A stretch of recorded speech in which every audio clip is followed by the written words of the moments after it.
Welcome to episode 3 of the Money Move stop motion animation series. Here, we'll talk about how to build your armature, and once your characters are formed, you'll learn how to edit your stop motion animation. Alright, Diva, that's enough talking. Let's show them how it's done. Alright, roll the clip!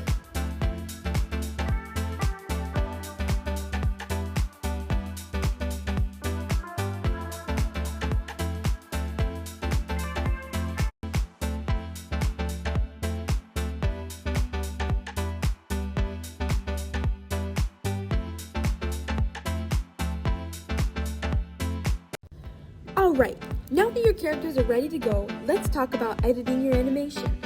But Diva, don't make it too complicated. Don't worry, Kash. I have some ready-to-go, easy-to-use apps that anyone can download. Seriously? What are they called? The first one is stop motion.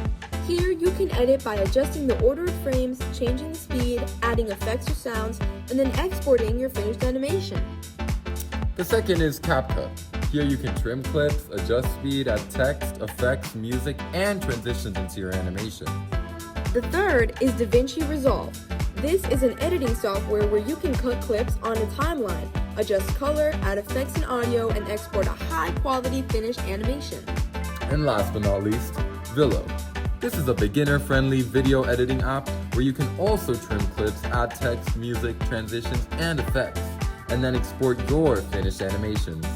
Thank you so much for keeping up with our Money Move stop motion animation series by Kash King and yours truly, Dividend Diva. See you next time!